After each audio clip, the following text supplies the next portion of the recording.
வணக்கம்.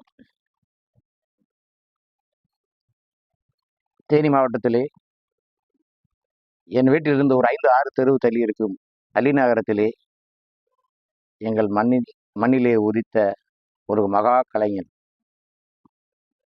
எங்கள் மண்ணின் வாசனையும் திரைத்துறையை குறித்த அபரிமிதமான ஒரு யோசனையும் முடிவுற்று விட்டதா? செய்தி அறிந்தேன். மிகவும் துயருற்றேன்.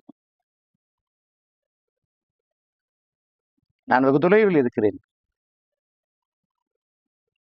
செல்லை இயலாமைக்கு வருந்துகிறேன்.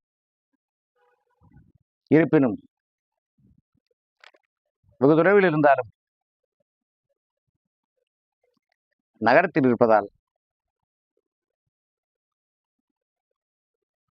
வயல்வெளியும் வெட்டவெளியும் அவருக்கு பிடித்த இடத்தில் நிற்க முடியாமல் போய்விட்டது. இருப்பினும் என் வீட்டு மொட்டை மாடியிலே வானவெளியும் ஒரு சில மரங்களும் தெரியுமாறு என் இறுதி அஞ்சலியை, என் கவிதாஞ்சலியை இந்த எளியவன் தலையிலே உதித்த ஒரு சில வரிகளை அவருக்கு என் அர்ப்பணமாக செலுத்துகிறேன். அன்றிலிருந்து இன்று வரை சினிமா வாய்ப்பு தேடி சென்னைக்கு வந்தவர்கள் லட்சம் பேர். நீயோ சினிமாவுக்கே வாய்ப்பு தருகிறேன் என்று வாய்ப்பு கொடுத்தாய். சின்ன சின்ன கிராமங்களில், சிறிய ஊர்களில், வயல்வெளிகளில் சினிமாவிற்கே வாய்ப்பு கொடுத்தவர் நீர். இயக்குனர் என்றால் எல்லோரும் பெயருக்கு பின்னே போட்டுக்கொள்ள ஆசைப்படுவார்கள். பாரதி ராஜா என்றாலே இயக்குனர் தான். அதனால் இயக்குனர் என்றாலே பாரதி ராஜா தான். சுதந்திரம் பெற்ற இந்தியாவில் சினிமாவிற்கு சுதந்திரம் வழங்கியது நீ. ஆம், ஸ்டுடியோவுக்குள் அடைபட்டு கிடந்த, குழு அறையில் அடைபட்டு கிடந்த சினிமாவிற்கே சுதந்திரம் வழங்கியது நீ. நகரத்தில் இருந்த சினிமாவை தகர வீட்டிற்குள் கொண்டு வந்தாய். குழு ஊட்டி கொடைக்கானல் சினிமாவை குடிசை வீட்டுக்குள் வாழ வைத்தாய். மண்ணை, மலையை, மலரை, சிலையை, மலை துளியை, வயல்வெளியை, சூரிய ஒளியை, சுடு நெருப்பை நடிக்க வைத்து பேச வைத்தாய். காற்றை, மரத்தை, குளம் குட்டையை, ஏன் கைக்குட்டையை, காற்றை, மரத்தை, குளம் குட்டையை, ஏன் கைக்குட்டையை காதல் கடிதம் எழுத வைத்தாய்.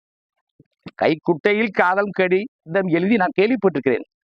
கைக்குட்டையே காதல் கடிதம் எழுத வைத்தவர் அல்லவா நீர். கடல் மணலில் சிற்பம், மணலில் எழுதும் எழுத்து நீரில் எழுத்து நிற்காது என்பார்கள். ஆனால் நீயோ கடலோரத்திலேயே கவிதைகளை எழுதி அதை காலத்திற்கும் அழியாத கல்வெட்டாய் ஆக்கியவர் அல்லவா நீ. ஆனானப்பட்ட சிவாஜி என்னும் மாமனிதனே, முடிந்தவரை நடித்து விட்டோம், உலக சினிமா உயரத்தை தொட்டு விட்டோம் என்று அவரும் தொட்டு விட்டார் என்று எல்லோருமே நினைத்துக் கொண்டிருந்த வேளையிலே அவரது நடிப்புக்கு இதோடு புள்ளி வைக்கலாம் என்று நினைத்து திரைத்துறை சுபமென்று போடவிருந்த வேளையிலே தொடரும் என்று எழுதி தொடங்கி, ஐயா சிவாஜி அவர்களே, இந்த பக்கம் இந்தியா, அந்த பக்கம் அமெரிக்கா, அதோ வானத்தில் இடி, மின்னல், மலை, நிலவு, இரவு நிலவு, பகல், சந்திரன், இத்தோடு முடியாது. உலகம் இது மட்டுமல்ல, பிரபஞ்சத்திலே பிறவி கலைஞனுக்கு எல்லையே இல்லை என்று முதல் மரியாதை என்று படத்திற்கு பெயர் வைத்து, இப்படியும் நடிப்பாரா சிவாஜி, சிவாஜியே நடிக்க வைத்தாரா பாரதி ராஜா, இப்படியும் நடிப்பாரா சிவாஜி, சிவாஜியே நடிக்க வைத்து விட்டாரா பாரதி ராஜா என்று அனைவரும் புருவத்தை உயர்த்தினார்கள்.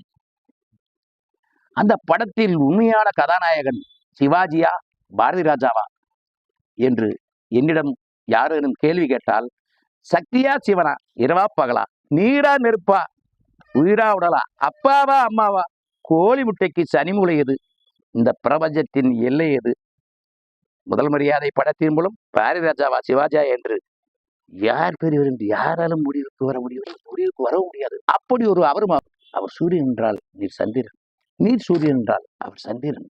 ஆம், அதுதான் உண்மை.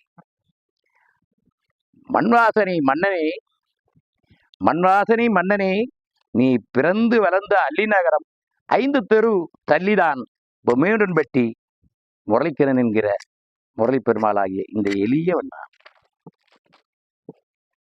மண்வாசனை எல்லோருக்கும் பிடிக்கும். வெகு சிலருக்கு மட்டுமே அதன் நுகர்வு தெரிவதில்லை. மண்வாசனை எல்லோருக்கும் பிடிக்கும். வெகு சிலருக்கு மட்டும்தான் அதன் நுகர்வு தெரிவதில்லை. எல்லோரும் ஆசைப்படும் மண்ணே, உன் வாசனைக்காக உண்மையில் ஆசைப்பட்டு விட்டதோ?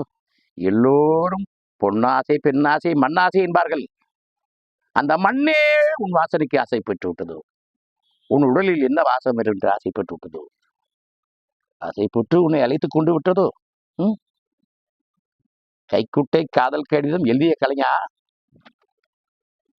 தேனி மாவட்டம் கொடைக்கானல் செல்லும் சாலையில் இருக்கும் காற்றோடில் இருக்கும் உன் பண்ணை வீட்டில் இருக்கும் கரிசல் மண்ணுக்கு காதல் கடிதம் எழுதிவிட்டாயா? அந்த உன் பண்ணை வீட்டில் இருக்கும் கரிசல் மண்ணின் அழகை பார்த்து, பயிரை பார்த்து, அந்த வயல் வெளியை பார்த்து காதல் கடிதம் எழுதிவிட்டாயா? உன் காதல் கடிதத்தை அந்த கரிசல் மண் ஏற்றுக்கொண்டு விட்டதா? அந்த மண் வாசனை போல உன் வாசனைக்கும் ஆசைப்பட்டு விட்டதா அந்த மண்? உன்னை மூடிக்கொள்ள போகிறதா? உன்னை மூடிக்கொள்ள போகிறதா அந்த மண்? மண்ணே ஒரு புண்ணியம் தெரிக்கிறது, கொல்லப்போகுது.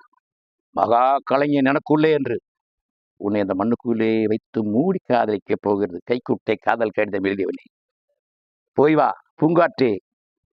வைரமுத்துவின் வரிகளும் இளையராஜா இசையும் இந்த எளியவனின் ஒரு சிறிய கவிதாஞ்சலியும் கீதாஞ்சலியும் உன் காதுகளில் கேட்கட்டும். நீ கேட்பதாய் நான் நினைத்து நிம்மதியடைகிறேன்.